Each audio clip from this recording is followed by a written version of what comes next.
I heard him say something, and I didn't believe what I heard, right? Somebody was there was a KIA, somebody's KIA, somebody's not alive. What the hell is going on?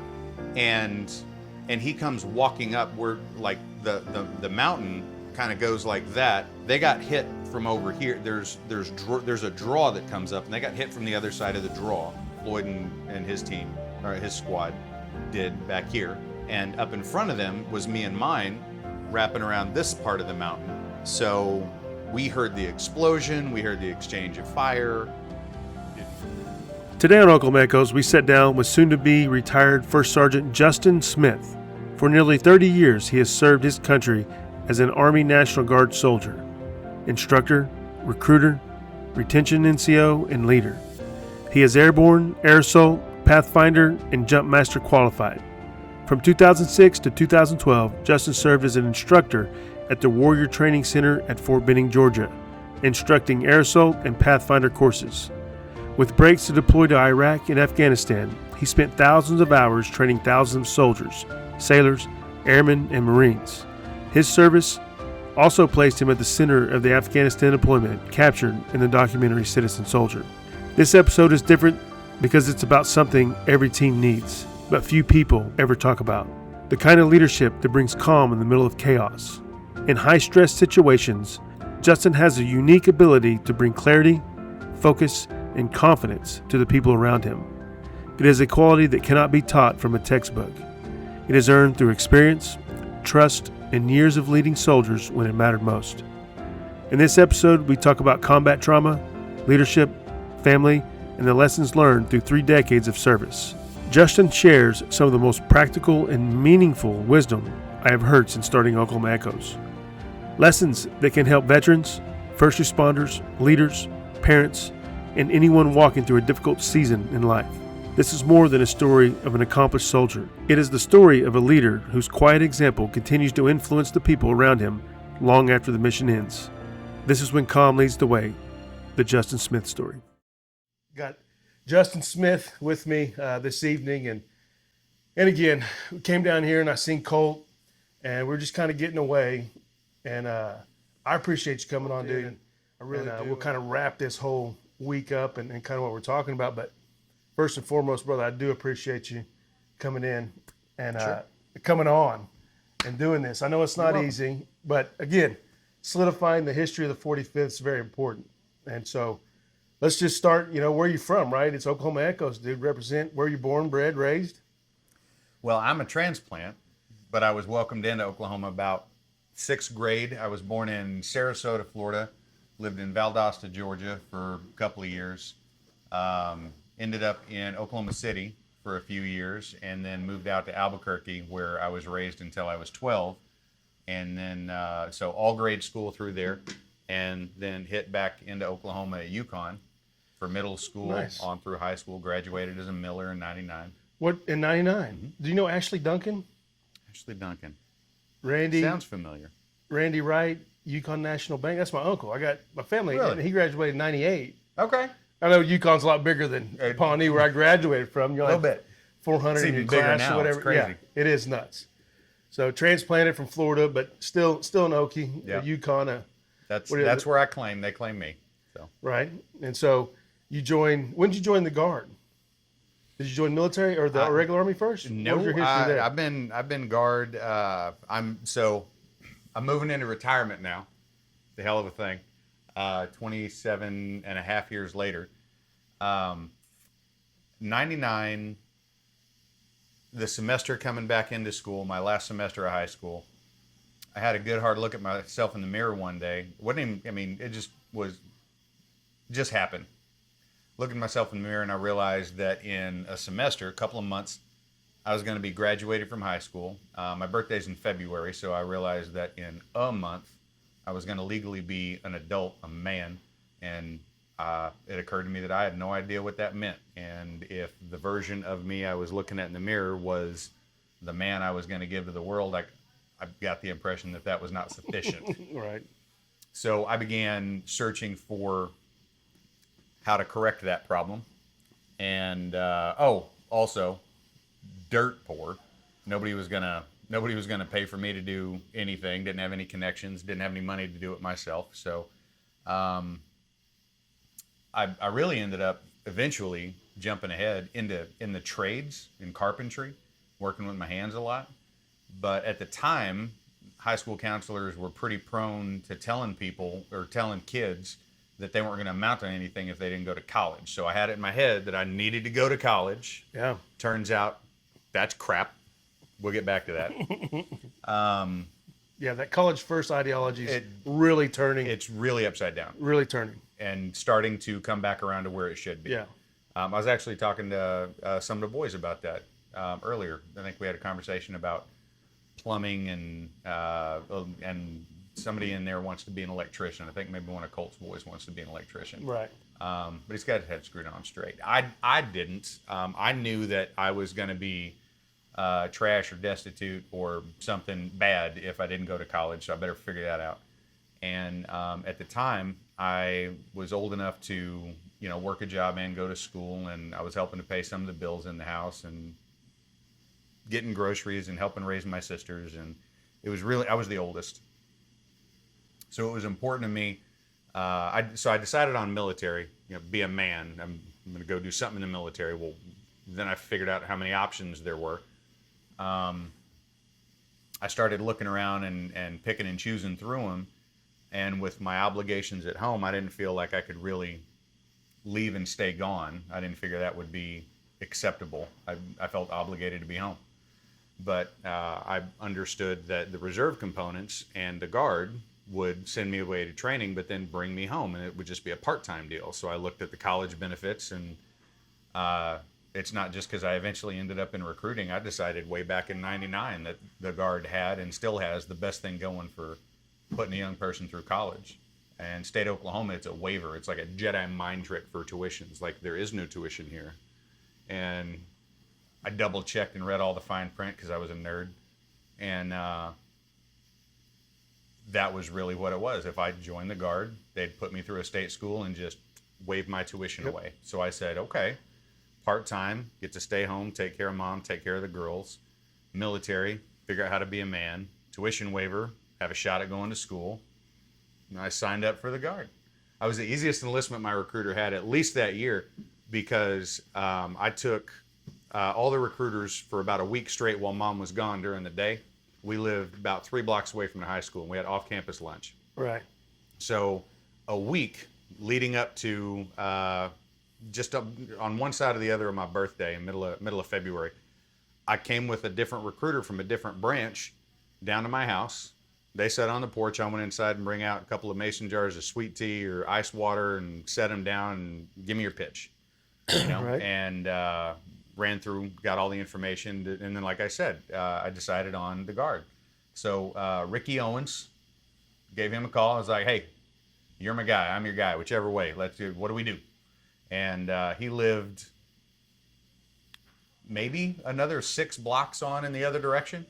So he might have been in Bermuda shorts. And we filled out my paperwork on his kitchen counter. And it was still the old school carbon copy, press hard with the pen.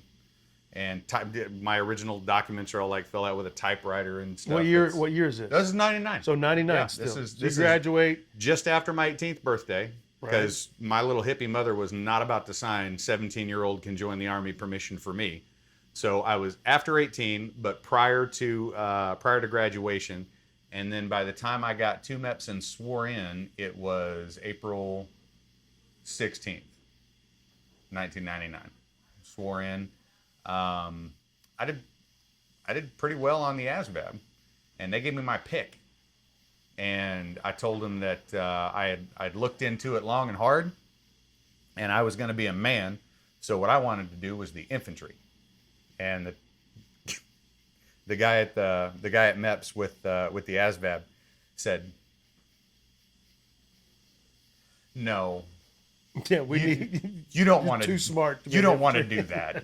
Why don't you do the nuclear program in the Navy? That guy's just down the hall." Like, no, I know exactly what I want to do. I'm going to be in the infantry. I'm being in the Oklahoma National Guard, and I'm going to join the infantry.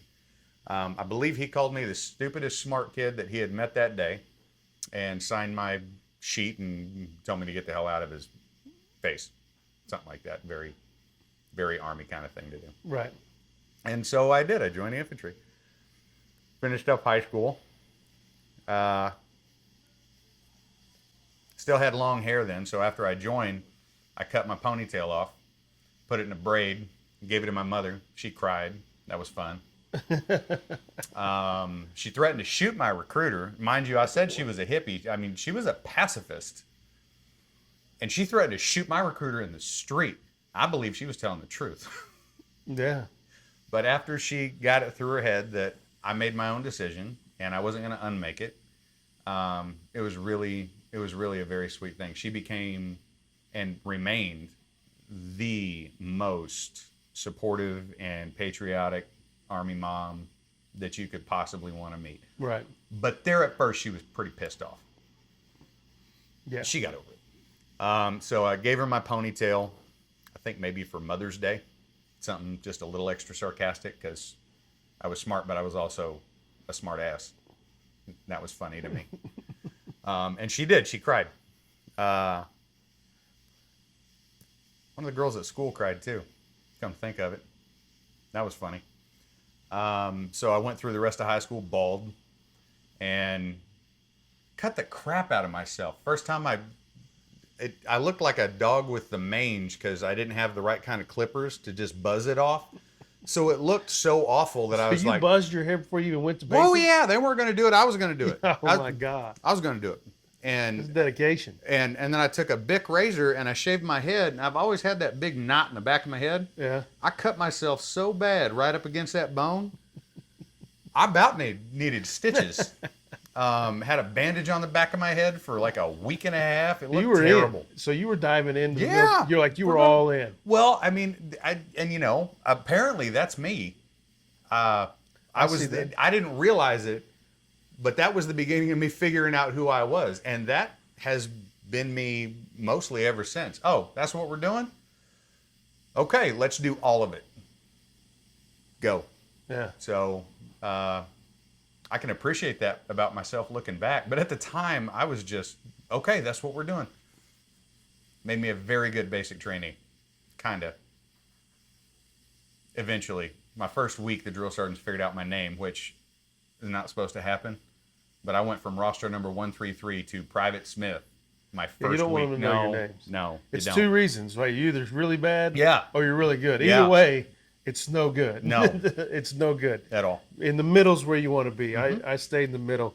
And so you went to Benning and did you go July of 99. Of 99. Through November of 99. Man, so you're there at the same time as me, right? I got a 98. I'm in there at 99. And I think, man, I want to say I went in April. I don't know how y'all remember your months, but because we had in the middle of the year, I think in 2000, I think I was still there. So we were bidding really close to the same time with each other. Wow, that's pretty crazy. And so you've been Oklahoma National Guard the whole time. I've been Army National Guard the whole time. Right. I'm most recently in Kansas, but I've been Army National Guard the whole time. Okay. Right. And so who was you with when you first joined? Joined up Oklahoma. Oh, yeah. Bravo Company, 179 they were out of Alva, Oklahoma back then.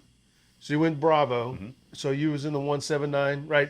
Hey, we lived the way. The whole time. Don't let anybody tell us any different, right? Don't care. You still can't tell me any different. Yeah, no doubt. And so, man, it's crazy because again, we don't talk about this stuff a lot. Just diving into the dates and stuff, like we're again walking the same path. We were in Benning, probably crossed. Who were you with? Shit, again, Charlie 119th, I think. Okay, Bravo 150. Yeah. So and it's just Sand Hill, right? Yep. Hell, just wherever they took me, right? Mm-hmm. Wherever the cattle trucks, we still had cattle trucks and mm-hmm. The good stuff, and so no phones, sneaking on try and get on the phone and pay phone. Right. Yeah, you get on the phone. You had to memorize the phone card number. Right. Yeah. Old school for sure. And so tell one of these kids in here about memorizing the telephone card number. No, but that's yeah. We used to have kids. If you didn't know this, we had pay phones. So wherever we went deployed, anywhere we went, you had to we'd buy a card to call, and you had to dial in this like 20 number Yep. dial it in, and then you'd finally patch through. It's like you're in prison. And it was calling like out options collect. you had to select. Yeah, but it was in order to get to the right part of the menu to put the number in.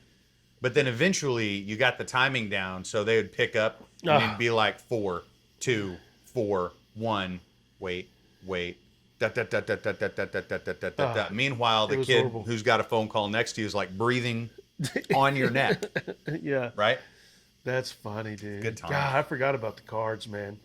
We did a lot of that. So get out of basic, go to Bravo 179, right? And so that's 2001-ish. Did you stay in Bravo?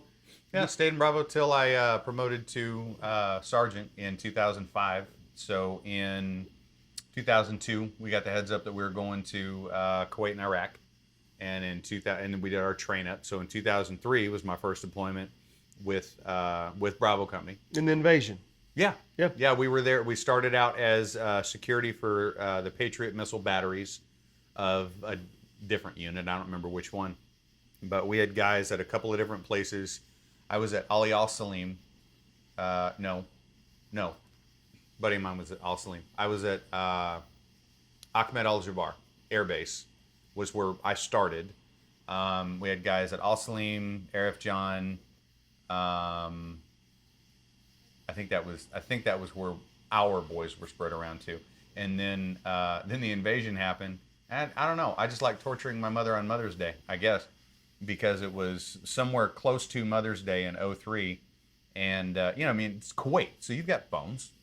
And so I called her and I told her that we were going to be, shuffling the deck a little bit and I might be moving around for some time. And I'd call her again when I could, but I was safe and nothing was wrong. And she said, Are you going up in Iraq? No, absolutely not, Mom. I'm going further south, actually. I'm going away from Iraq. Nope, no, ma'am. Don't worry about me at all. And then we went to Iraq. Moved into Taji Airfield and took over, I think, what eventually for future, when they built the place up, I think somebody told me that our spot became like the dump. In Taji? Yeah. Yeah. It was fine for us. Yeah. Got some cool stuff from that deployment. You're seeing a lot of, it's really raw in the invasion. You got weapons still in packages, sealed, greased. There's paintings of Saddam everywhere. People's cutting faces out. I've got a part of Taji we moved into. Part of it was a school. And I've got blue construction paper that some Iraqi child took a cutout of Saddam and pasted, and it was one of his propaganda, big smiling dictator and crap. And there's writing on it, but it's really tattered. But there's a couple of things on it, and a child of some age made it, and I've carried that with me since 2003. Nice. Yeah, because it was crazy. Because again, you're running around in trucks, stacking sandbags, and think it was going to be a horrible mission. Like sandbags in the floorboard. floorboard. Yeah. Yeah. It's great getting a couple of 03 guys together and talking about the hillbilly up armor. Yeah. Yeah. Nothing on the doors. Hell, the doors came off because they were just in the way. Right? You go driving down the road, your rifle just laying across your lap. How bad were the dogs in 03? Not horrendous. They were annoying. We almost lost our XO on a roving patrol. Almost shot him because he was so irritated with the dogs that he was hunting with a spear and night vision. And just outside of our little inner perimeter, and they lased him with their pack force, and he was hunting the dogs with night vision, so he saw the lasers and wet himself. Guaranteed. Well, figuratively speaking. Right. If anybody knows who that is, I'm not actually saying that he wet himself. And I know the man. I don't think he would.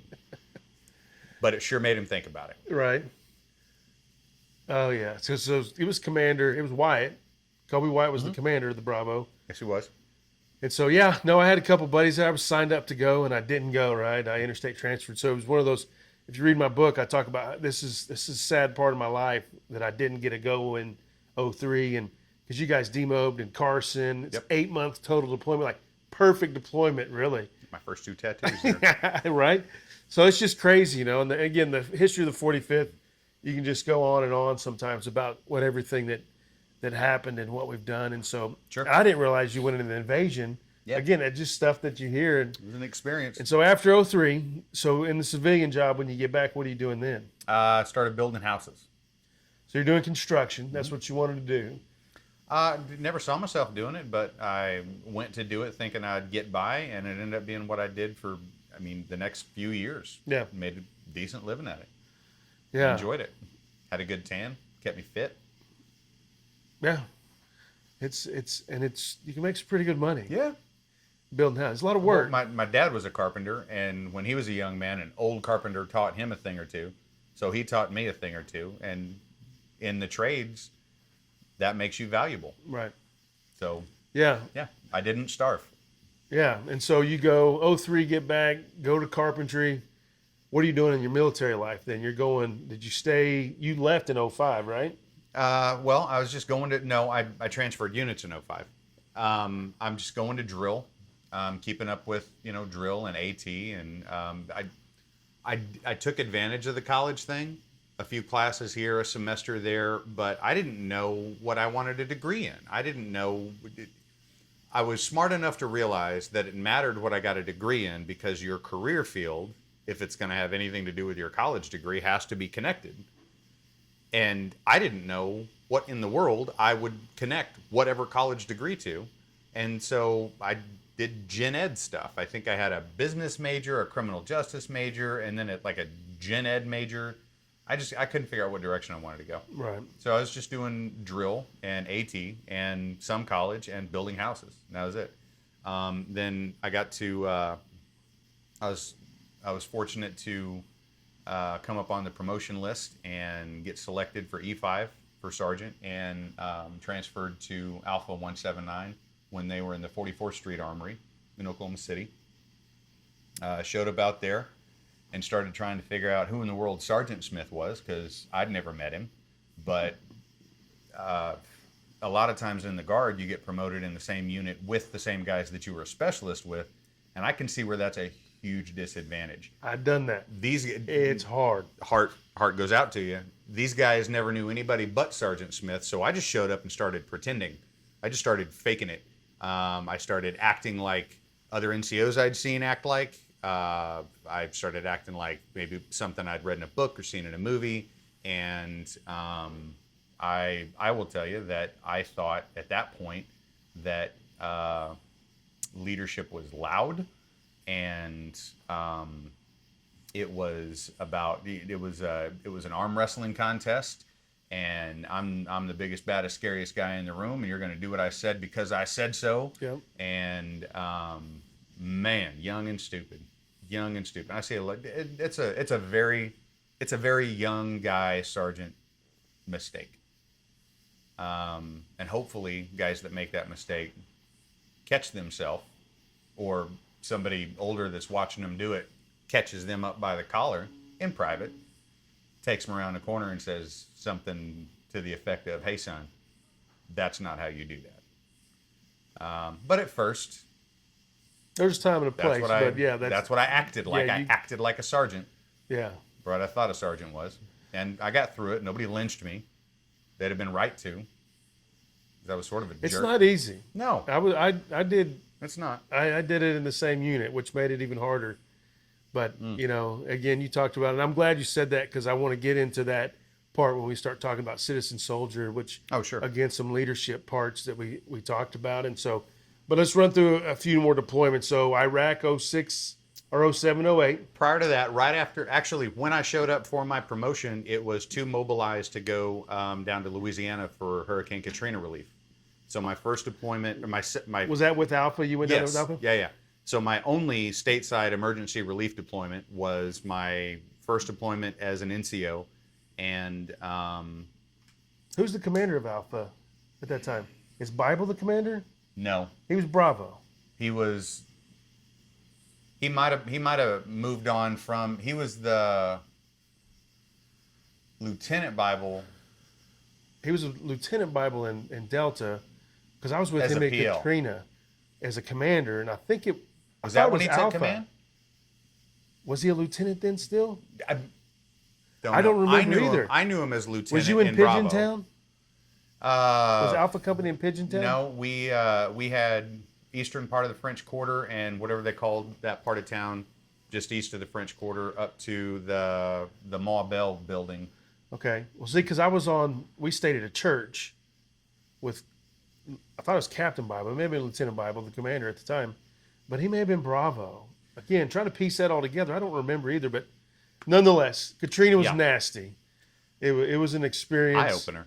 It was. That was crazy. It was, I talked about this with Cartwright, right? New Orleans PD guys felt for him. Yeah. Guys coming in, if we get shaken down in my own city again, I felt for them. But you talking about an experience for a young NCO like we were at the time. Great. It was an experience. Yeah. It definitely was. And again, we're all proud of that because you're talking about helping.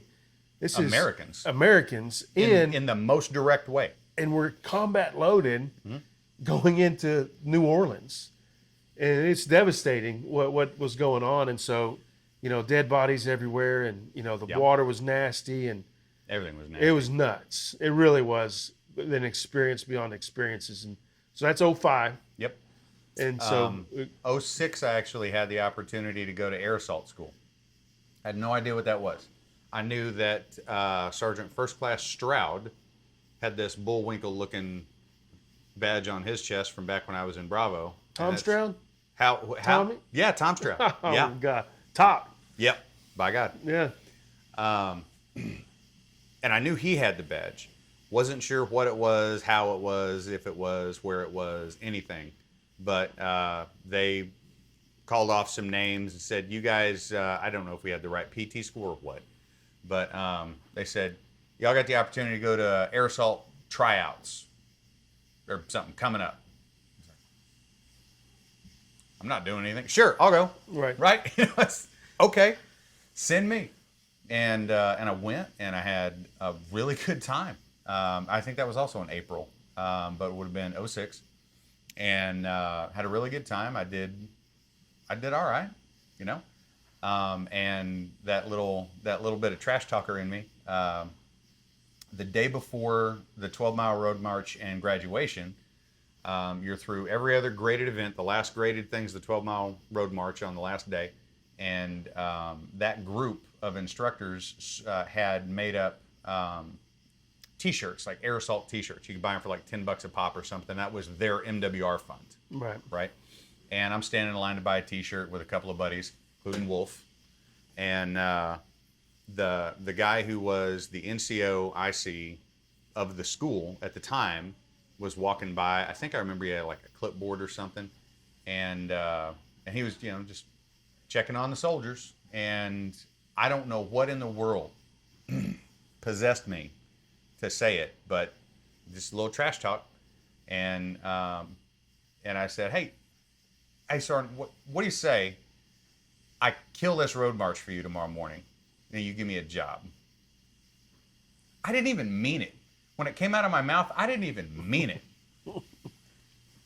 And he's like, "What's your roster number?" And I told him and flipped through. Yeah, he did have a clipboard. He flipped through his stuff and. I guess he was looking at my scores or something, or see if I was a discipline problem, and I wasn't. He said, get your shirt, come see me. Really? Okay. Well, we'll do that. And I got my shirt, and again, Wolf was with me.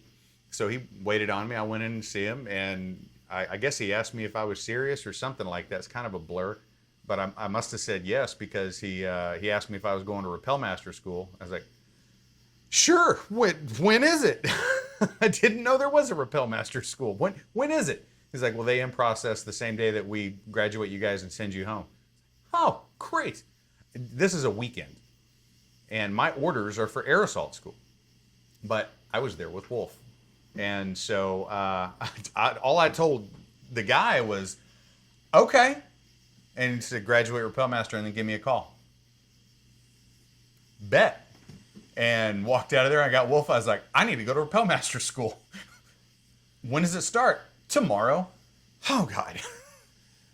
So he made a couple calls. He got my orders extended. Stayed on for Rappelmaster. Graduated Rappelmaster. Called the guy down in Georgia. He gave me a list of stuff to put together for a packet, put it together, and I got hired as an instructor for the school that I just graduated. And so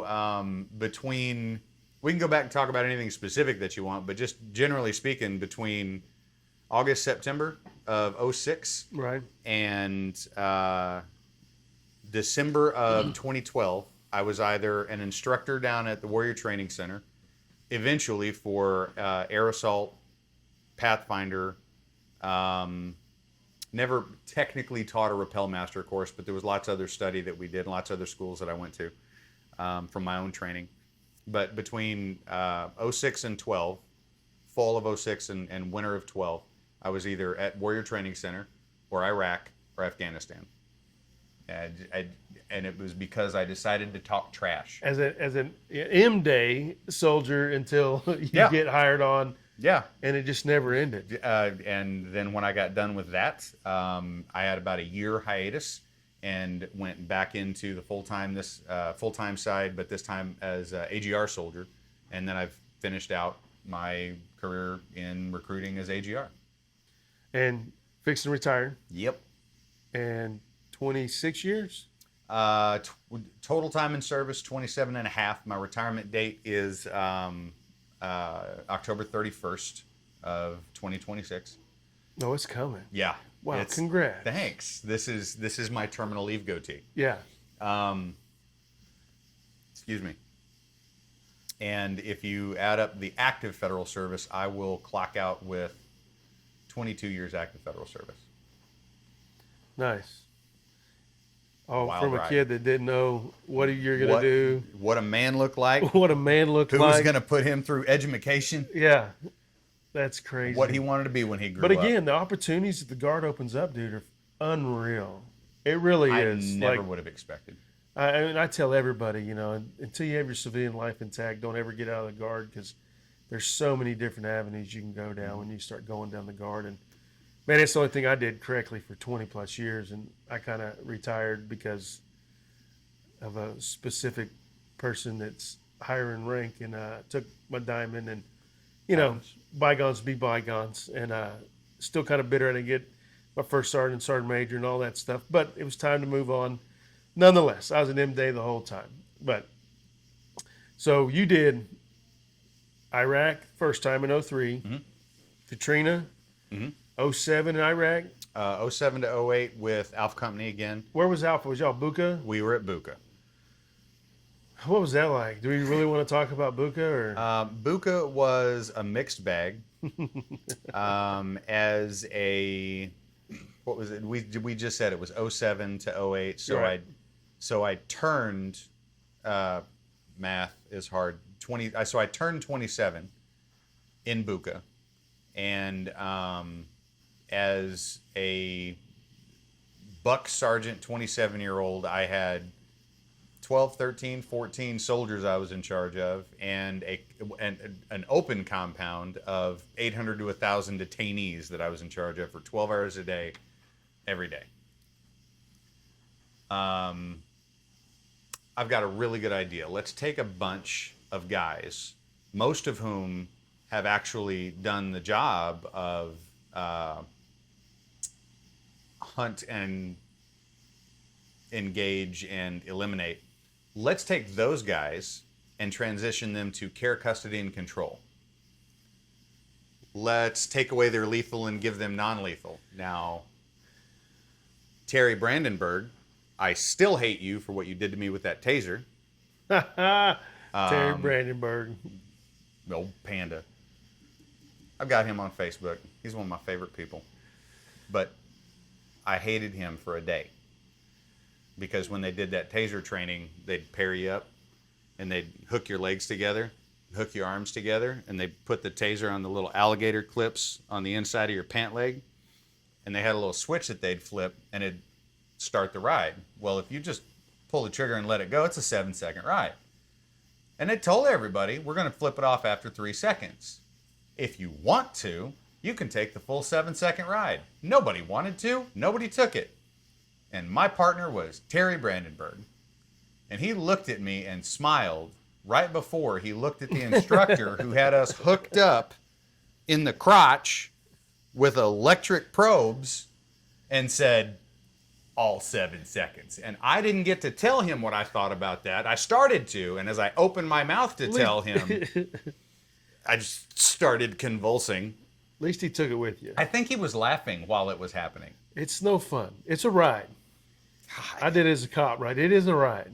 But it's better than pepper spray, I guarantee you. All day long. All day. Because when that taser's over, it's over. That pepper spray is the gift that keeps on giving. Oh, God. Take a shower that night. Nope. It's just horrible. We don't talk about the shower that night. It's horrible. Nope. It's horrible. So you guys got the Buka experience. Mm-hmm. Again, I don't know who gave us that mission, and as far as the brigade, but I will tell you, they missed. I had, as far as the population of detainees in all of Buka goes, I didn't have the worst. So a couple of guys that were in charge of running things on the detainee side for us, they were the guys that were up at the gate that we would interact with and go do things, right? We delegate things through them. And one of them, I would pull out of the compound and he'd come sit up on the porch with me at night. We played chess. I helped him with his English. He helped me with Arabic. By the time I left Buka, I could speak it, read it, write it, maybe not wonderfully, but certainly better than when I showed up. Yeah.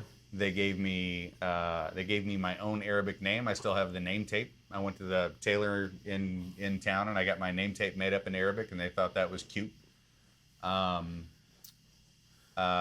We talked about theology. We talked about world politics, and at one point, it was a really interesting conversation. At one point, I don't remember if we were drinking chai or coffee that night, but we did both.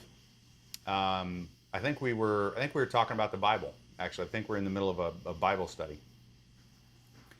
And his name was Salman. And I remember thinking, my thought, and I figured, I'm just going to say this out loud. And I said, hey man, I'm not going to ask you if you did what they roped you up in here for. They'll figure that out. I'm not going to ask you what your plans are when you get out of here. I'm just going to tell you that I was thinking it's kind of weird that you and I seem to get along pretty well. He said, yeah, we do. We might try to kill each other one day. You think about that? And he said, Inshallah. If God wills. God's will. Yeah. It was a wild moment. I can imagine. Because I liked him. Yeah. I liked him. Oh, and it's inshallah. There was no doubt. Yeah. And it taught me something about war. And it's not something that you can read in a book. Yeah. There's definitely a business end of it. But I liked him. I might have fought him later on. I don't know. Right. Yeah. No, that 07, 08, and that's an experience that you go in, and at least you made the best of it. Right? I mean, you had to. I had some buddies who was there, and they got pulled from Delta. And again, I rub it in every time. It's a good place to get in trouble. I rub it in every time because, thank God, I didn't have to go to Buka, man. I went somewhere else, and it was somewhere else was way better. Somewhere else was better. Way better. And so, yeah, that deployment, they wasted a lot. I think Trip Ballard in the episode talks about it. And you interviewed Trip? Yeah, Trip's on here. Trip's on here. I'm going to have to go search for that episode. Yeah, you have to watch it, man. It's a good one. Me and him had a ongoing game during that deployment. Yeah. I'm not going to talk about it here on the podcast. But we kept ourselves entertained, and we gave each other a pretty hard time. That's cool. He's a good guy. You have to watch that episode. I like Trip. Yeah. No, it was a trip, too, because it caught me off guard, that one. Well, we started talking, and, it was a good one. It was a really good one. And so, all right, well, let's take a break.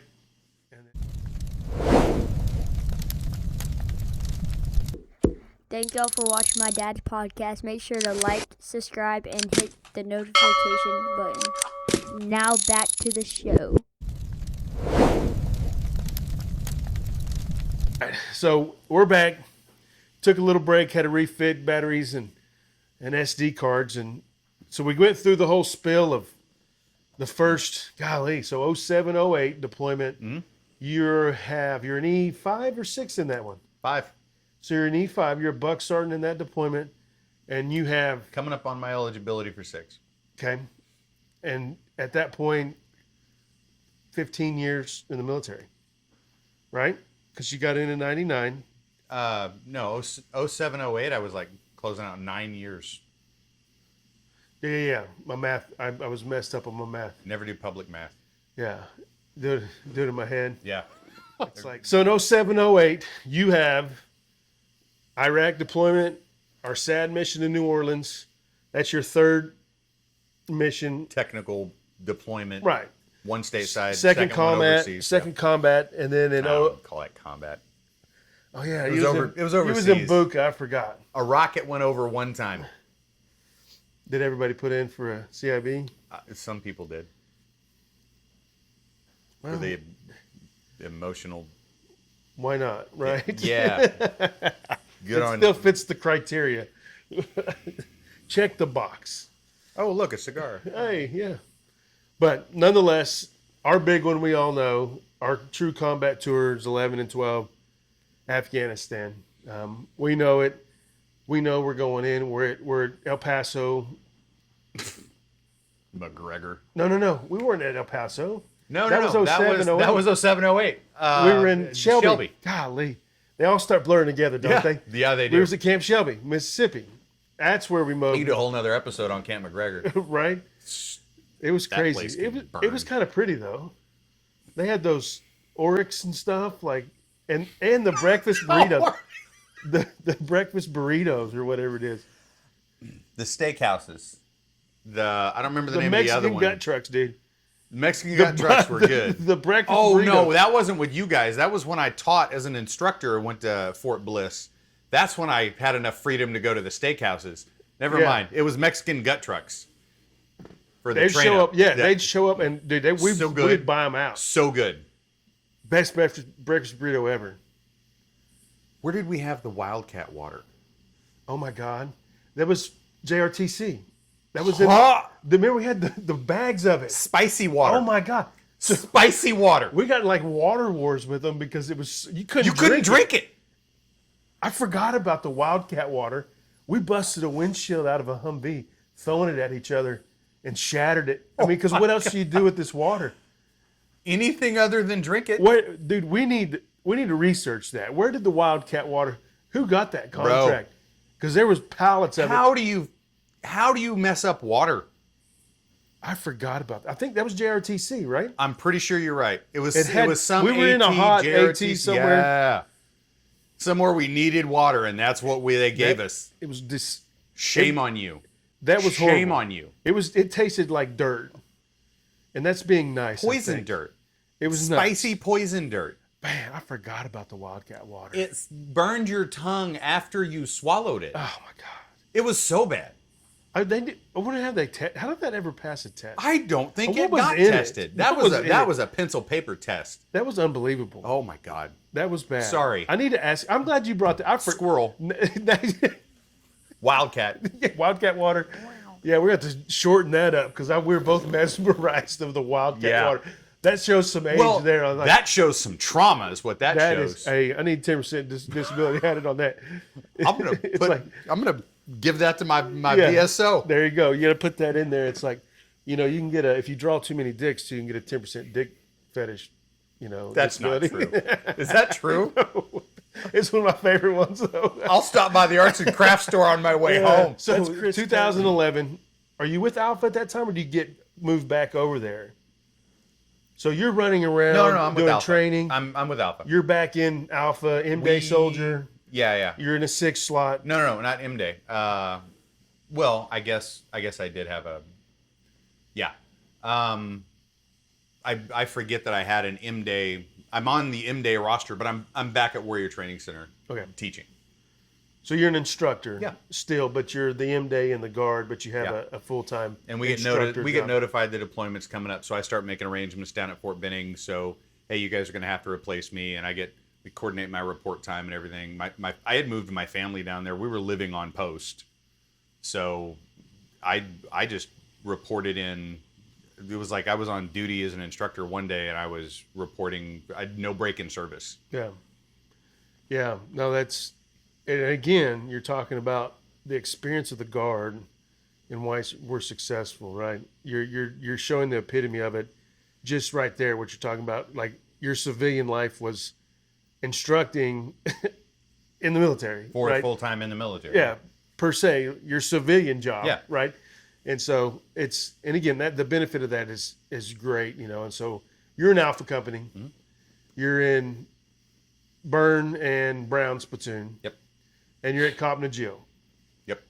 Let's talk about Cop Jill. What did you think about Cop Jill? It was one of the most beautiful places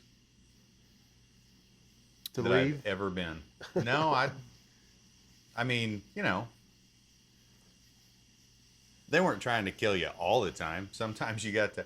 One of the most beautiful mornings that I've ever had in my life, I was actually up at the Death Star, the Overwatch, and it was the first morning that I woke up and I looked out, and you can see the different ridge lines out there.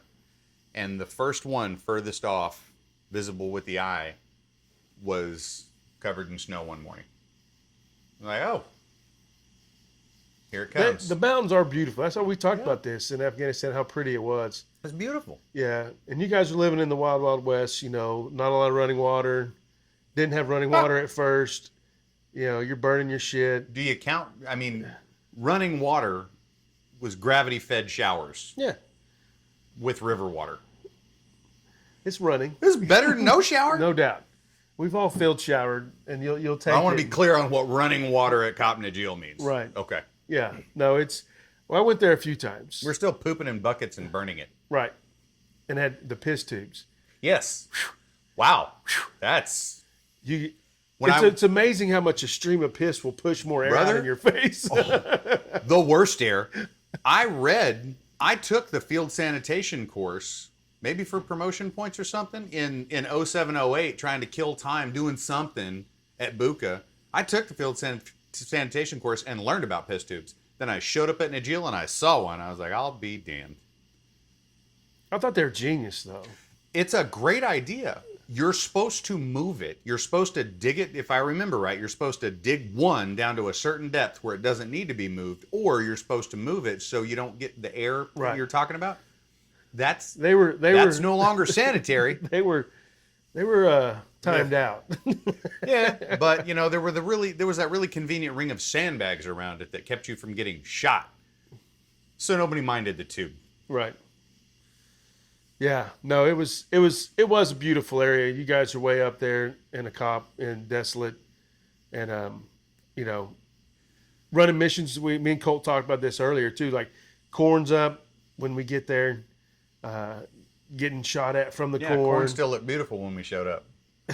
It was nice, right? It seemed like it. It's like, hey, look how great this crop looks. Right. Makes a great cover and concealment for them, right? It's Which like, people who I now serve with in Kansas had taught them and helped them to plant. yeah.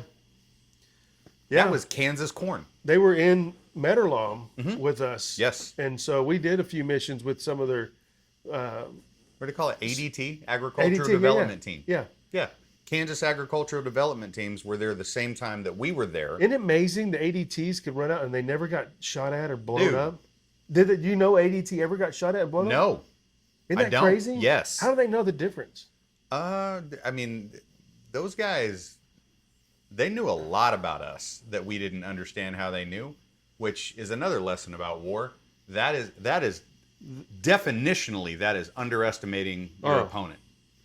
Yeah. No, there was a They're team goat created herders. to kill They us. live in Yes. caves. They live in mud huts. They live in huts built with stacked up manure, whatever it is. Looking down on somebody economically and thinking that makes them stupid. And they'll know what platoon's coming out. Yep. They know us. That leaves you in a position to get a not so great surprise. I didn't think about ADT never got shot at. Like, Not that they went I'm out aware by of. themselves all the time. I'll have to call my friend Chris and You ask need to him. ask him. That's an interesting question when you start talking Because I about. might be incorrect, but I mean, I'm sure not to, something not to happened, my you know. not to my knowledge. Yeah, they're coming to help. We'll leave these guys alone. Right. Huh. Man, anyways. I would get off on a tangent again. Like I never really put that 2 and 2 together on that. Yep. So, Najil, you guys are up there, 2 platoons. Yep. Y'all are running your missions out of there. We all know the terrain sucks, right? Terrain was tough everywhere. Your squad, Yeah. is who's in your squad? Give me the breakdown of your platoon in your squad. Okay, both. Yeah. Okay, so our platoon was broke down first, second, third, and we had first squad where the heavy weapons were with. I don't remember his actual first name. We all called him Blade Johnson, Staff Sergeant Johnson. Floyd Colt. He was squad leader for second squad. I was squad leader for third squad. My 2 team leaders were Tyler Halverson and Justin Hughes. And then we had my squad. I guess they're most all out now. And I'm about to retire, so I can go ahead and say it. I had a pretty good group of kids. I had more than a few of them. Most of my privates were like 2 of them. The drill they reported for train up was their first drill back from AIT. Yeah. As fresh as I could get, which for me and Halvey, we just loved that. Moldable clay. Unadulterated by other experiences and leadership and whatever. They could be whatever we made them into. We were excited to have these like brand new kids. It is nice to see new mold in clay. Yeah. To teach them what you want and what you need, and it really Absolutely. is. And what you feel as a leader, it really does challenge you in a way that you get a kid, because they're literally absorbing everything they can from you, and good, bad, right, wrong, or indifferent. Everything. Well, it's like having actual children. Yeah. They will show you what you're really like, and you think you're hammering out a great parenting game, and you're like, where the hell did that behavior come from? Yeah. Where did you hear that word? Yeah. And then you're like, oh yeah, right, you dad. Yeah. Well, that was you there, Staff Sergeant. Okay. I better reevaluate my game. No doubt. God, it's crazy, man. I go back and start thinking about all the people that I've trained. Mm-hmm. And again, it's a beautiful thing, and we start talking about it a lot. But it's a hell of a contribution when you look at it in retrospect. That's something to be proud of. Yeah. Yeah. No, that's the thing about I love doing this, because, I want to talk and jump into your leadership skills again, because we never served together in a company. I knew who you level, were, but we knew each other, and enough to recognize you when you came around. Yeah. For a while, I didn't realize for the longest time that there were 2 Ty Burns, but I knew that people would confuse who they were talking about between you, Sergeant Burns, and my platoon sergeant, Sergeant Byrne. Yeah. And so many people, I think it was your fault, called him Burns. Probably could be mixed up with you. Yeah. Well, as a matter of fact, on Citizen Soldier, I have people ask me, is that you when they're saying Sergeant Burns? That's you. And I'm like, no, that's Sergeant Byrne, which that's Martin, But what's funny is he was coming to replace me in 2007. Oh, you were telling me about that. Because I had surgery, right? And so we actually met. He was going to be in Delta, and he's like, you son of a bitch. And then because he was going to have a good mission with Delta. Yeah. And then he gets, I'm like, no, I'm here. Daddy's back, baby. So do something else. That was when me and Martin first met. Go. And so, I kicked him out of my Delta slot. Like, no, I'm going, son. It's fine. And so, but so we run in and to Najil quite a few times. And again, you guys are living out there in the middle of nowhere. You guys are getting ran pretty ragged, having just 2 platoons, having one come to Metalam. You're shorthanded, but you guys you're making it. Anything can be normalized. Anything can work. And that was just what we had to do. Yeah. Yeah. Yeah. And so diving into one of the big missions that we'll bring Colt in here in a second. And so we'll dive into it a little bit more, but me and Colt dove in earlier about, obviously when Prince was lost, you're right there on the mountainside with him, And I want to give you a chance to just talk about, that experience, because I know it's life altering when something that traumatic starts happening. And I want to talk about your leadership in that. And so in the movie Citizen Soldier, you're sitting there and you got a kid and you're calming him down, you're focusing him in. And Hey, stay with it. Stay with it. What do you got to do? What's the next thing you got to do? I got this one. What's the next thing you got to do? I got this. Tell me what it is out loud. Say it. Make sure everybody's safe, and I get the 9-line called in, and we get the bird. Is the 9-line done? Roger. What's the next thing you got to do? Make sure that. Don't flag your weapon, okay?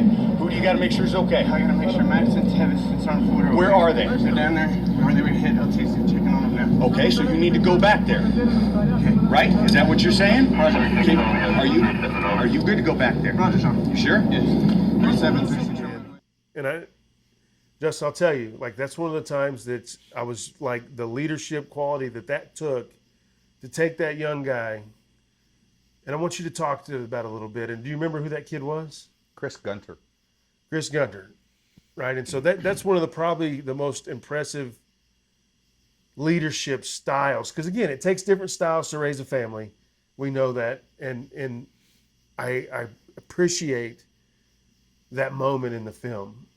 And so walk me through that a little bit. We talked about leadership and how yelling and cussing isn't your style, right? It was at first, Doesn't get it done. just to see I'll joke around, and I'm a soldier. I've been a soldier for 3 decades. I've got a mouth. Me and you've been hanging out. I got a mouth. I got a sense of humor. Yeah. I got sarcasm. I got all the finer qualities of soldiering over 3 decades in the infantry, no less.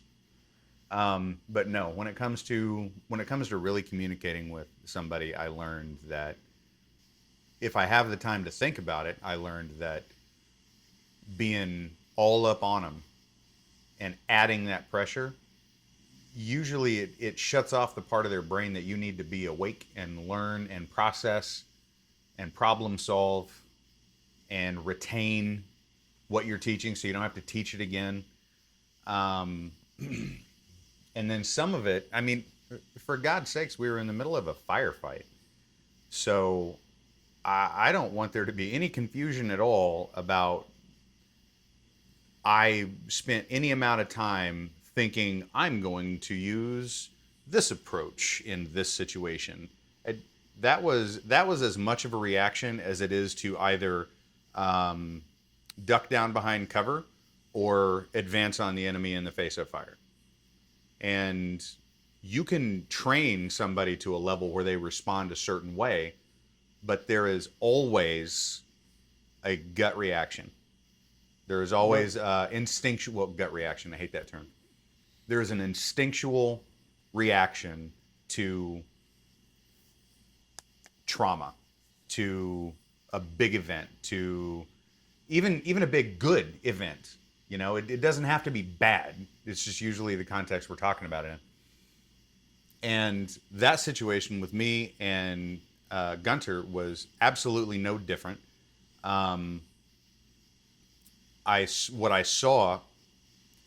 What happened right before that is I could tell. I heard him say something, and I didn't believe what I heard. Right? There was a KIA. Somebody's KIA. Somebody's not alive. What the hell is going on? And he comes walking up. We're like the mountain kind of goes like that. They got hit from over here. There's a draw that comes up, and they got hit from the other side of the draw. Floyd and his team, or his squad, did back here, and up in front of them was me and mine, wrapping around this part of the mountain. So we heard the explosion. We heard the exchange of fire. Didn't really know, but part of the discipline is you don't go. It's not always appropriate to go running toward the fire because they're paying attention to that now. We damn sure better be paying attention in this direction because nobody else is. Right. So all my guys had the discipline to stay in their spots, their sector, We're not moving anymore. That's dangerous. But come to find out, Floyd's back there pulling all his people back together. And Gunter is the RTO for the platoon. And he's usually in Lieutenant Brown's hip pocket, which is an accomplishment because Lieutenant Brown is, I haven't seen him in a while, probably still is, stupid kind of fit. That dude can go anywhere at a moment's notice and do anything for however long you need him to. And Gunner was just right beside him everywhere.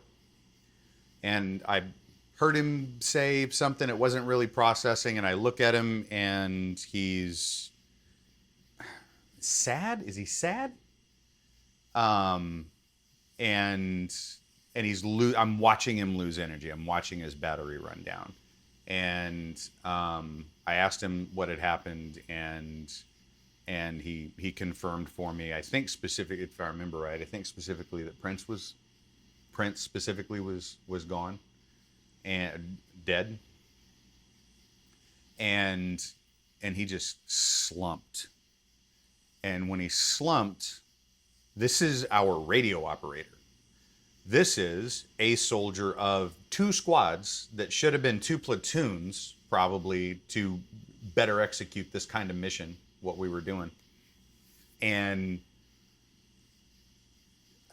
I'm putting this much thought into it now, but I'm just telling you that my impression was all this extra thought is accurate.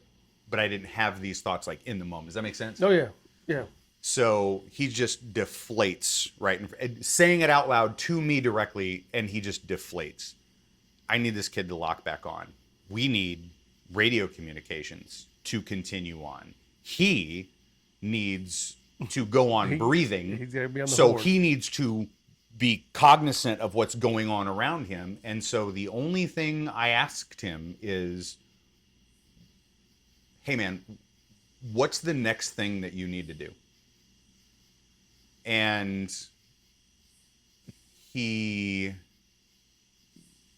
started to answer something that wasn't direct like I wanted it. So I said, no. Tell me what it is. Say it out loud. Tell me. What's the next thing you've got to do? And he rattled off his next thing or two. I was like, great. Can you do that? And if you watch, because you're talking about the movie, if you watch the movie, this kid needs a lot of credit, because in that moment when he answers me, watch him change. He switches it back on. It's like a balloon deflating, but then when he switched it back on, it was all at once. He was back. Can you go back there and do that? Yeah, I can. Yes. Yeah. Okay. Go do it. Yeah, it was a beautiful moment, dude. Like I said, knowing you, knowing the situation, and again, my leadership style is, everybody's leadership style is different, but that really hit hard again, because, man, it was just a beautiful moment where you just grab him and just kind of talk him through it and point him through, and I respected your leadership at that point, because again, I'm a yeller and a cusser, and I'm like, but I don't know if I would have done the same thing, and I probably wouldn't have. But again, that was a cool moment in that, and so he snaps out of it, and then mission. And then we roll on with it. Thank y'all for watching my dad's podcast. Make sure to like, subscribe, and hit the notification button. Now back to the show. And so you guys get out, and I want to talk a little bit before we pull Colton here. We get home, and the trauma, right, of home life, and and because we'll build on that a little bit here in a second. But I want to talk a little bit about and give you a chance to talk about how to deal with trauma at home. We all deal with it, and how are you doing? And how you moving and maneuvering these obstacles of trauma now? That's a really Good question. How you don't deal with trauma is alone and in isolation. How you don't deal with trauma is substance, self-medication. You know, go swimming in a bottle. You don't smoke things or inject things. You try on a few different professionals, therapists. And when I say try them on, it's like dating. I know a lot of guys that'll say that they went and they tried therapy and it just didn't work for them. And you dig into it a little bit, and they didn't like the therapist. Therapist's just a person. You're not gonna like them all. Yeah. So I lucked out. The guy that's helping me, or one of the guys that helped me along the way himself, he was a former Marine, and a deeply committed Christian, which was important to me. So we got to bring faith into our counseling. The guy that I've got now is also Iraq veteran and has his own very similar trauma that he worked through. The reason that made him go through schooling and become a therapist. That's what he was like, oh, I know what I want to use my VA benefits for. And he's an amazing therapist now. And I had a bunch of other well-meaning people that, hey, it's not me, it's you. You're not the right one for me.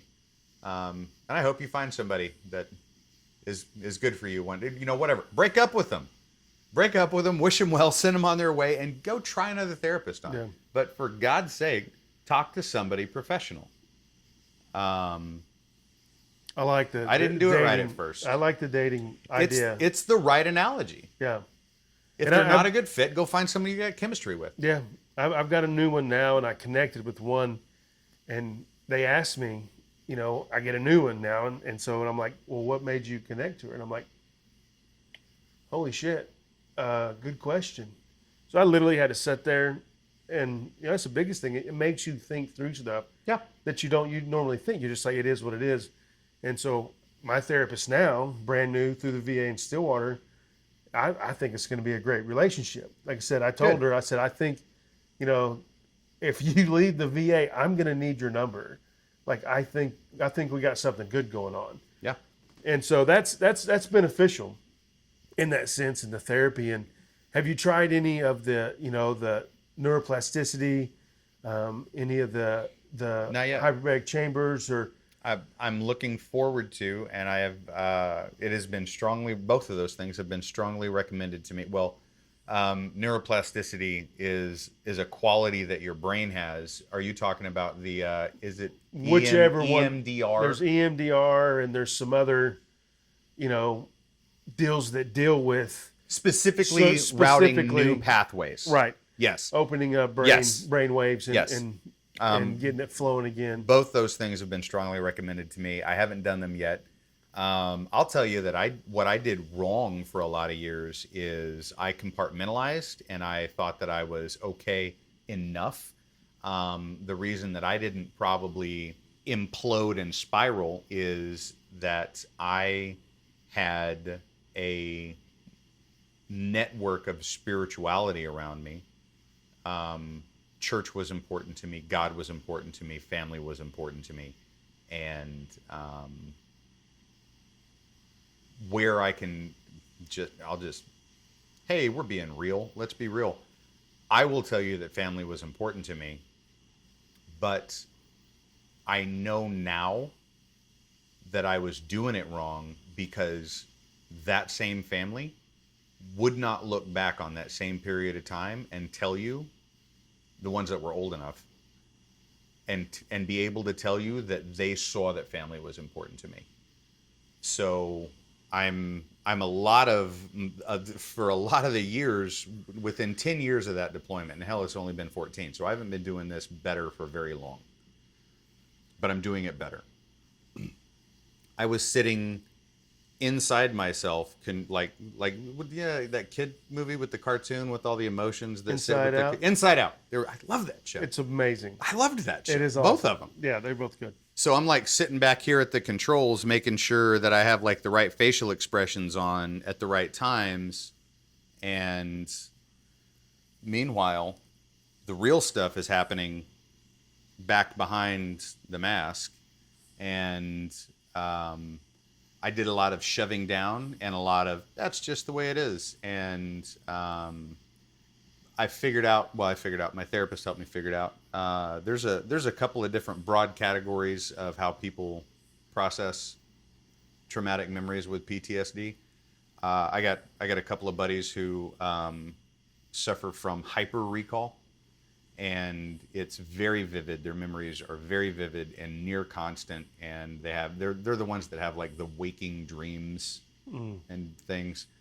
That's torture. It's its own kind of torture. I actually put things away and close it off, and we don't go there. And it costs me memories, and my brain can't differentiate between just the traumatic memories and other stuff. And I'm Jumpmaster qualified, right?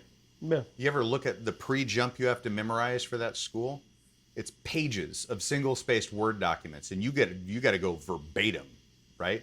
Or to graduate Pathfinder school, any one of those tests, you have to cram pages of notes of information and math formulas and application and regulatory data and aircraft specifications into your head and be able to pull at will the different things and work out the questions on the test. So functional memory, long-term memory, detailed memory. I used to have a great one. And if I really focus at it, I can still, but nothing like I did. I think I'm starting to get some of it back. But I would push things down and just hide it. Yeah. And my brain just started putting other stuff in the box with it and Survival. push it back here. It's survival technique, and it's funny because I learned that as a kid, and I still do it. No matter how old you are. And it's like, and it's weird because you don't deal with it. You put everything in its little cubby, and it's really crazy because now that you said it, and again, it's one of those things I've heard people say, compartmentalize this, but I've never really envisioned it until just right now of what you do, because your recall starts going away. Mm-hmm. And only time I can really recall stuff is when I'm angry. Sure. And then all the compartments come open. Yep. And they're all just flooding to me. it. No. Yeah. No. And I can remember everything. Yep. But if you ask me specifically something right now, I'd be like, would not be able to tell you. Maybe I'll tell you in a day or two, but it's just really crazy. And you really hit me on you're putting in a different My compartment. Marine therapist clued me in on something else. I think he called it a key memory or something like that. You've been around me and Floyd the last couple of days. Have you noticed that he's got good recall? Have you noticed that he'll be talking about something and I might have a vacant look like, I wish I knew what you were talking about. And then he'll say something and you can almost see it on my face. You can definitely hear it because that's when I jump into the conversation. Yep. And it usually starts with something like, oh yeah. Yeah. And that box is open. And so now I get all those memories and we can play around together with that stuff. It's so inside out, right? So it's a core memory. Yeah. But you put it in each little, place, and that's why I love the movie so much. If you give me a key that unlocks the right box, I can play with you. Yeah. And we can take the toys out and play with them, have a good old time. I promise you, a day later, they're back in the box. Well, my favorite story that I didn't ever remember, I just put away, was, the first time me and Colt met. And so I made him tell that this morning on the Oh, I'm so on the glad podcast. you did. Oh, yeah. So it's going to be on the interwebs. It's on the podcast. Forever. Yeah. That's good. good. And again, it was one of those things that I didn't remember. When he started saying it, I was like, I remember now. Because again, you really helped me on that part. It's like really crazy. Because you just put it in that compartment and you leave it. Mm-hmm. And then I do the exact same thing. Isn't that crazy? Again, this is why I love doing this, because it's as much therapy for me as ever anything else. Because it's, I'm still trying to figure out my shit, but I do the exact same thing. But when I'm fucking mad, Sure. they're all, dude, I remember and then I start bringing up all the shit. Yep. And it creates a problem with me and my wife. Yep. And my kids, like, you always just want to throw it in our face. Like, no, I didn't remember it until you made me mad and did something and I recalled it. That's nuts. And it's really destructive to a family. Especially when you have daughters. I have 4 daughters, and it's been, Ty's the only boy. I got 4 daughters, dude, and they all hate me. Sorry. And I feel like when they get older, they'll understand more. I hope mine do. And I love them. But it's not, it's just, I'm trying to do the best I can. I want to be careful how I say this, because I wouldn't want to know the pain and the struggle of veterans who have to come home and learn to walk with a prosthetic. Yeah. But when their family looks at them, they can see the prosthetic. There's where dad's injured. There's where I can watch dad have a hard time walking. Yeah. I can watch dad get looked at weird by other people who notice the leg. You can see that.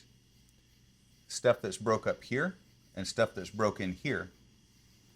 Well, what's the matter with you, Dad? You look normal. Yeah. Why can't you just be normal? Yeah. Or the, compressed discs and back and your spine and you're all beat up and it's like, well, what's wrong with you? They say the same. They say a very similar thing about people with hearing loss, that don't that don't wear like the really big obvious hearing aids, which almost none of them do anymore. Right. Why aren't you listening to me? You're ignoring me. You must not want to listen to me. No, I can't hear you unless you're looking at me and I'm also reading your lips. They say the same thing about people close to those with hearing loss. Yeah. Yeah. Sorry about your girls. Those hidden scars, and it's tough, like I said, but again, they get older and they start seeing it and they understand it, but hope so. I'm hard on them, and it's like, it's that different leadership tactic, when you sit there and talk about calm, cool, and collective. I'm not that guy, until I'm not. Like, I'm trying to help them. Brother, I'm not always that guy. Right. But again, because you're trying to fit, sometimes it's a show, you want to, because again, you're trying to combat a situation. And so I want to go over the top because I'm not controversial. Like, I don't want conflict.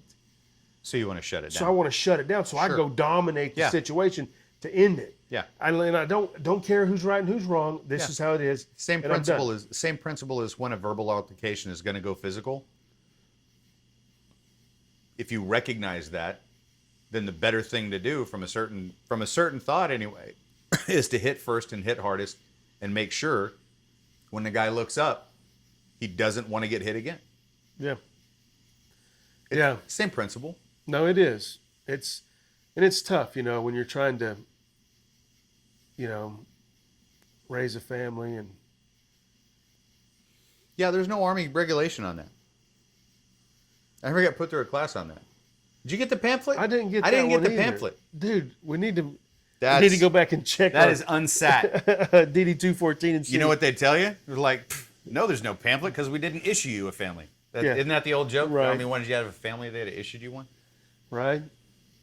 Wow. Used to sound funny. It's not funny. No. Man.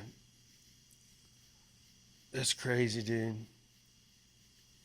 Anyways. Well, this got depressing as hell, didn't it? I know, dude. It's like, I'm just sitting here thinking, I talk about it in my book, about, when I used to, my oldest daughter messed up eggs on Thanksgiving.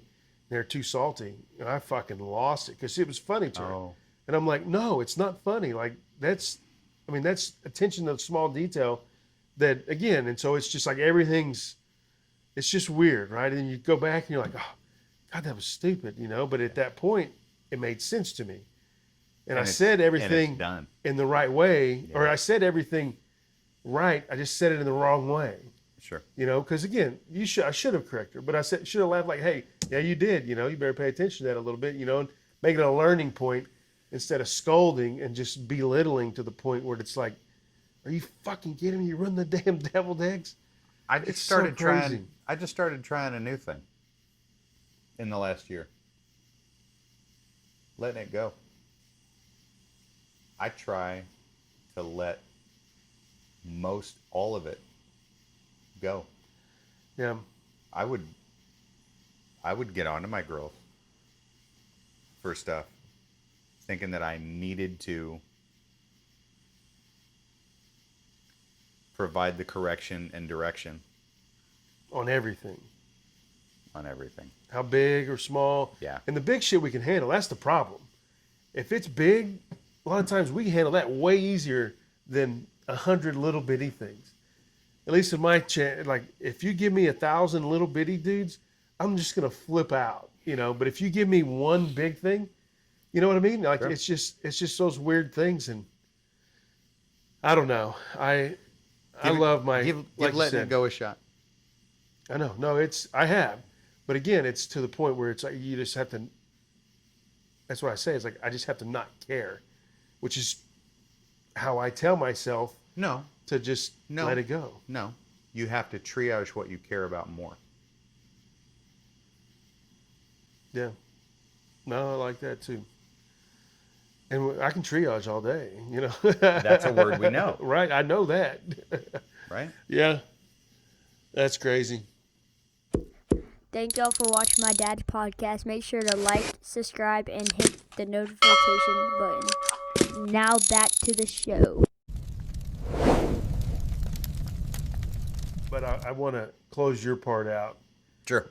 in the sense of I really appreciate you doing this, dude. I know I talked to you about this a while back and you were hesitant to do it, but Hesitant. Hell, I didn't want to do it. I know. And I really, really do appreciate you doing it because just like I told Colt, and the hardest thing is to get people on here and just talk about it, just to help them, help somebody else. Because again, you're a leader and your Joes need to hear some of this. Some of the times, they probably don't think anything's wrong with you half the time too. You know, like they're, Well, especially as you make more rank. yeah, like, oh, he's fine. He's doing The everything worst, right. He's the worst damn people in the Army that pretend that they're okay. Promise you, E7 above, O3 above. That Yeah. company commander, oh my God. The weight of the world on his shoulders. yeah, But everything's fine. I'm in control. Then you just keep pretending the more rank you get. E7 platoon sergeant, woof. Nothing's wrong with the platoon, Daddy. He's the one I take my problems to. right. So we all just start stuffing it in that sack. It's crazy. But yeah, no, you were very hesitant. And then how we ended up in this, because again, when I called Colt and it's like, hey, when are you going to do this shit? I got tricked. He just told me what we were doing. He's like, really? Ty's going to be there? Great. You knew what was going on? Yes, I knew. As soon as he told me that you were coming, I was like, damn it, I lost. Yeah. Game, set, match, checkmate. There Well it was. played. Well played, sir. Well played, sir. But I really do appreciate it because, again, I think that moment in the film, dude, it wasn't just life-altering for that kid in that moment, I promise you. It's life-altering to a lot of people that see it. And it was impactful to me because, again, I hate envy. I hate that word envy. But that's a nugget from your leadership that I wish that I had more of, that I could be that caring in that moment. And again, it was really cool, dude. It really meant a lot to me. And I think it helps people unpack trauma, just like the therapy part of it. You know, we did this last night, and, you know, Colt, I haven't seen it, but I'm guessing he worked his way through some stuff. yeah, and I think it's going to be beneficial for him. And Can I say something about, you just reminded me of something as far as how to deal with trauma, what to do, what not to do. Here's what you definitely do. Here's what you definitely do. As close to in the moment as you can, when more than one person, or if just the right person that you trust, or even if it's like your wife and you don't necessarily like her in the moment, but she's in a position to know you better than anybody, or damn sure if two or more people who are in a position to see further into your life than the rest of the world say something similar like, you're not okay, something's off, something's happening, it's happening again, something along those lines. What you do is you shut everything down and you find some place or somebody, up to and including committing yourself if you have to, but at the very least, you find your discipler, your mentor, Yeah. and you submit yourself to them and say, something's wrong, I don't see it. People that are in a position to see it say they do, and you can even say, I think they're full of shit. I don't see anything. But they said it. So here I am. Have a good hard look, and you tell me, and I will listen to what you say. Yeah. That's definitely something to do. Because you don't know. Right. Right? All this retrospect and, oh, look at everything I broke. That's sad. You don't have to break so much stuff. Yeah. If you could just stop enough to go, oh, there's enough people telling me, or the right one person is telling me, then find your person. And that's one more thing. If you don't have somebody that would fill that role, then you are waiting to fall off a cliff. You need somebody that you can give yourself to and say, I don't know what's what. You tell me what to do for right now, and Yeah. I will just do it. I'm giving myself to you. Save me. And, Save me. And so that's the hard part, and that's where I'm at right now. I don't have my wife of 13 years, my high school sweetheart that saved my life from Afghanistan, but now is the one pushing me over the cliff. I had horrible nights, and I can't, you don't want to talk to your kids, Well, you can't. And That no, would be a no, mistake. you just want them to be around you. Yeah. And, so now I'm like, I call my wife, I have nobody else. And you're just kind of like, that was my go-to, right? When I'm having my panic attacks or having my deal, it's like, talk me through this. And so that's why I go back to that whole point of when things are bad, they really just start unraveling freaking hardcore. And when you have Slowly and then all all this at stuff once. in there. And so, but again, that's why I do this as well. Like, this is therapy for so many people to hear something else that, just like you said, every time you tell a story to somebody, it blows your mind. Like right now, you're going through what I'm going through. Yeah. And we're going through it at the same time. We never called and talked to each other about it. You know what I mean? And that would have been, I got another buddy going through this. I'm helping him talk to him. Says we've been really tight about talking about it. Because he's going through the same thing. And so, that's the biggest deal, is getting your network together and realizing you're not ever doing this by yourself, or you're not the only one going through this. Right. And that's a powerful That thought. alone is powerful. Right, because you think, oh my God, I'm a piece of shit. I didn't do anything right. I'm a failure. That's what leads guys to take themselves out of the game entirely. That is the kind of thinking that leads directly to suicide. Yeah. I'm all alone. No, you're not. Yeah. I'm the only one. Nobody else would possibly understand. Yes, they would. Yep. Yes, they would. Yeah. No, it's been good. And I appreciate you coming on and talking about it and You're welcome. opening up. And like I said, it's important for your kids and your family to have your history solidified. That's what I tell everybody, is like, you don't have to talk about anything anymore. Like, just go watch the thing, guys. Like, go watch the podcast, which I think is kind of a cool thing to say too, right? And but it's been an adventure doing this, because it's just, I bet. it's been fun. But God, I just want to talk to 45th guys, dude. There's plenty of the guys. I know. And there's plenty of stories. I know, but I love my Vietnam vets and I love everything. But I'm like, man, I'm biased. I want the 45th guys, you know, and it's like there's Nothing a World wrong War with a little II bias. 45th guy that's in Chicago still alive that Bruh. I'm trying to get up there with Matthews. Yeah. Go. He's setting it up. So Yes. I want a World War II 45th guy. Absolutely. That would be legit. Oh, yeah. But I was got a different breed. yeah.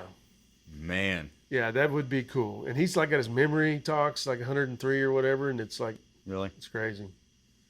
But I do appreciate you doing it, brother. I really do, and I'll just let you have the closing remarks, dude. You know, in closing. In closing, it is wild to kind of finish my army career how I began. Here I am sitting here thinking, what do I want to do when I grow up? You know, I accidented my way into what was a hell of a time in uniform. So many different jobs within the same uniform. So much that I'm proud of. All of my significant growth experiences have been in uniform or in my personal life while I was in uniform. But it was the best accident I ever had. And I think every young man at least ought to think about doing it. And I am humbled by how well the Lord has provided for me and guided me, even when I was too stupid or stubborn to pay attention that it was His hand on me, pushing me forward, or His hand bringing things into my life, or pushing things out of my way, or protecting me from. Sometimes we need to do a different conversation about all the times I almost died. That's an interesting few stories. I am old enough to see just how much I have not been in control of my own life. And it's a good thing, because as it turns out, I'm an idiot. And I would have been dead a long time ago, or at least significantly more unhappy. It's my favorite saying: God takes care of babies and idiots, and I ain't no baby. I are one. That's my favorite saying ever. I need that T-shirt. Well, thank God that I'm an idiot. No doubt. Well, again, I appreciate you coming, dude. And anytime, dude, we can reach out. Best of luck in your retirement. Congratulations again, dude. Thanks, brother. That's fucking legit, dude. That's legit. I'm happy. And it's going to be nice. But then again, now you have a whole nother battle. Yes. Like you said, what are you going to do when you grow up? I got options. That's the other thing the Guard gave me. After all these years, I'm qualified for quite a few things. All of them make money. Yeah. New beginning. I want to thank you for watching Oklahoma Echoes. If you haven't done so, make sure you like and subscribe. And make sure you check us out at our website, oklahomaechoes.com. I want to personally thank Justin for sitting down and sharing his knowledge. Can't wait to see you again, brother. God bless.